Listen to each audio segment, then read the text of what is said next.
Chicken biryani అంటే చాలా మంది రక్తాలే చిందిస్తారు. అంత ఇష్టం చాలా మందికి చికెన్ బిర్యానీ అంటే. అది నా స్టైల్‌లో సింపుల్‌గా, టేస్టీగా ఇంట్లో వాళ్ళు మెచ్చుకునే విధంగా మీరు ఫస్ట్ టైమ్ చేసినా చాలా టేస్టీగా ఉండేలాగా ఈజీ ప్రాసెస్‌లో ఈ వీడియోలో చూపిస్తాను.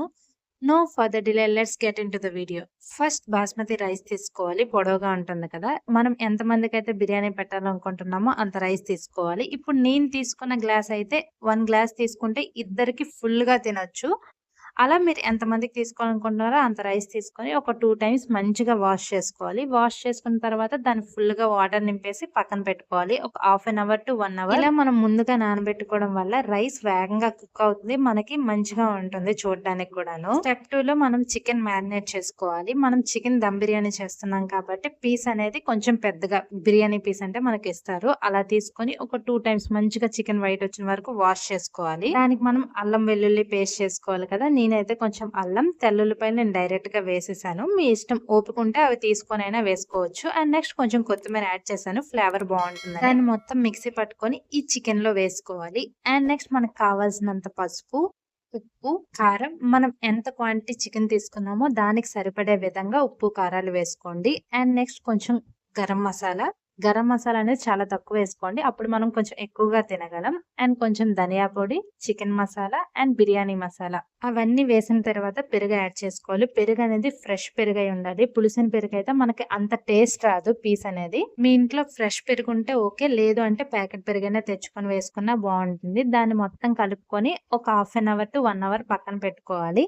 నేనైతే ఒక 20 మినిట్స్ పక్కన పెట్టిన తర్వాత గుర్తొచ్చింది నేను నిమ్మకాయ ఏయడం మర్చిపోయాననేసి. ఇందులో కొంచెం లెమన్ జ్యూస్ కూడా యాడ్ చేసుకోండి. ఇది ఎలానో half an hour to 1 hour wait చేయాలి కాబట్టి అప్పుడులోగా ఆనియన్స్ అనేవి ఫ్రై చేసుకుందాం. మనకైతే దమ్ బిర్యానీకి ఫ్రైడ్ ఆనియన్సే చాలా ముఖ్యం. అవి మనకి టేస్ట్ అనేవి ఎన్హాన్స్ చేస్తది బిర్యానీని. సో, ఇలా చిన్న ముక్కలుగా కట్ చేసుకొని మంచిగా ఫ్రై చేసుకోండి. ఇప్పుడైతే బిర్యానీ ఎందులో వండాలనుకుంటున్నామో ఆ తెపాలైతే తీసుకోవాలి. మనకి అడుగు భాగం అనేది కొంచెం తిక్కగా ఉండాలి. అప్పుడనేది బిర్యానీ మాడిపోకుండా ఉంటుంది. దాన్ని స్టవ్ మీద పెట్టి మనకు తగినంత ఆయిల్ వేసుకొని అందులో బిర్యానీ ఐటెమ్స్ అన్నీ వేసుకోవాలి.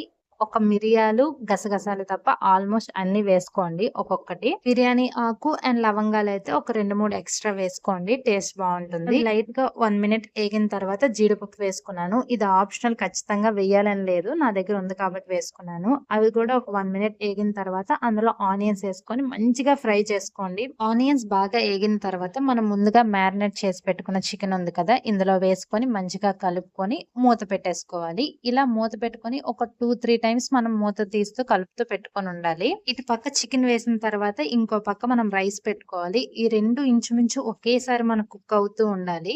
అప్పుడనేది బిర్యానీ మెత్తగా అవ్వకుండా ఉంటుంది. అలాగే మనకు టేస్ట్ కూడా బావుంటుంది. రైస్ స్టవ్ మీద పెట్టుకున్న తర్వాత అందులో బిర్యానీ ఐటెమ్స్ అన్నీ ఇందాక మనం ఏవైతే చికెన్‌లో వేసామో అవన్నీ వేసుకోవాలి. అండ్ నెక్స్ట్ కొంచెం బిర్యానీ మసాలా వేసుకొని ఒక నిమ్మకాయ పిండుకోవాలి. నిమ్మకాయ ఎందుకు అంటే మనకు బిర్యానీ అనేది మెత్తగా అవ్వకుండా ఉంటుంది. కొంచెం పలుకులాగా వస్తుంది. అందుకే నిమ్మకాయ వేసుకోండి. లాస్ట్‌లో కొంచెం ఘీ యాడ్ చేసుకున్నాను. అదైతే నేను ఇంటికాడ చేసుకున్నది. అది లేకపోతే మీరు ప్యాకెట్‌లోదైనా వేసుకోవచ్చు. ఘీ యాడ్ చేసుకోవడం వల్ల ఏంటి అంటే మన స్మెల్ కొంచెం బావుంటుంది. ఒక పక్క రైస్ కుక్ అవుతుంటే ఇంకో పక్క చికెన్‌లో వాటర్ సరిపడకపోతే వాటర్ యాడ్ చేసుకొని మనం మంచిగా కుక్ చేసుకోవాలి. మనకి 2 కూడా ఇంచుమించు ఒకేసారి కుక్ అవుతాయి. రైస్‌ని ఒక 70% కుక్ చేసుకుంటే చాలు. అంటే రైస్‌ని మనం పట్టుకొని ఇలా బ్రేక్ చేస్తే మనకు పలుకులా బ్రేక్ అవ్వాలి మెత్తగా ఉండకుండా. అలా అయితే మనకు రైస్ కుక్ అయిపోయినట్టే. ఇప్పుడు మనం ముందుగా ఫ్రైడ్ ఆనియన్స్ చేసుకున్నాం కదా! అవి కొంచెం యాడ్ చేసుకొని కొత్తిమీర కొంచెం యాడ్ చేసుకోవాలి. అండ్ నెక్స్ట్ రైస్‌ని మనం ఇలా పకోడీ తీసుకున్న జాలి ఉంటుంది కదా! దాంతో ఇలా మొత్తం చికెన్ మొత్తం స్ప్రెడ్ చేసుకోవాలి. అండ్ ఇంకొకటి చెప్పడం మర్చిపోయాను. ఇప్పుడు మనం నార్మల్ రైస్ కుక్ చేసినప్పుడు ఒక 4, 5 టైమ్స్ కలుపుతాము. కానీ ఈ రైస్‌నైతే ఎక్కువ కలపకండి. ఒక 1 టైమ్, 2 టైమ్ లేకపోతే మనకు బ్రేక్ అయిపోతుంది రైస్ అనేది. మనకప్పుడు బిర్యానీ చూడడానికి బాగోదు. ఇలా బిర్యానీ మొత్తం వేసుకున్న తర్వాత మిగిలిన ఫ్రైడ్ ఆనియన్స్ మొత్తం పైన వేసుకొని అండ్ కొత్తిమీర వేసుకొని కొంచెం ఘీ యాడ్ చేసుకోండి. ఇక్కడ కూడా ఘీ యాడ్ చేసుకుంటే మనకి స్మెల్ అనేది బావుంటుంది అండ్ ఫ్లేవర్ కూడా బావుంటుంది. ఇదంతా ప్రాసెస్ కూడా మీరు గ్యాస్ సిమ్‌లో పెట్టే చేసుకోవాలి. హైలో పెట్టి చేస్తే మీకు అడుగనేది మాడిపోతుంది. మీరు ఎప్పుడైతే రైస్ వేయాలనుకుంటున్నారో అప్పుడే గ్యాస్ సిమ్ చేసి ఇదంతా ప్రాసెస్ చేసుకోండి. ఆ తర్వాత మూత పెట్టేసి దానిపైన ఏదైనా బరువైన ఐటెమ్ పెట్టుకోండి. లేదు అంటే కొంతమంది గోధుమ పిండితో చేస్తూ ఉంటారు. మీ ఇష్టం. నేనైతే ఎప్పుడు అదైతే చేయలేదు. ఎప్పుడు బరువైన ఐటెమ్ పెట్టుకుంటాను. అందుకే బిందెలో కొంచెం వాటర్ వేసుకొని పెట్టుకున్నాను. ఇలా పెట్టుకున్న తర్వాత ఒక 5-8 మినిట్స్ గ్యాస్ సిమ్‌లోనే ఉంచి బిర్యానీని స్టవ్ మీద పెట్టుకోవాలి. ఆ తర్వాత స్టవ్ ఆఫ్ చేసుకొని మీకు బిర్యానీ సర్వ్ చేసుకుంటే అయిపోతుంది. మీకు పీస్ అండ్ రైస్ కరెక్ట్‌గా కుక్ అవుతుంది. ఇలా ఎవరైనా చేసుకోకపోతే ఒకసారి చేసి ఎలా వచ్చిందో కామెంట్ సెక్షన్‌లో మెన్షన్ చేయండి. అండ్ ఈ వీడియో నచ్చితే please do like and subscribe.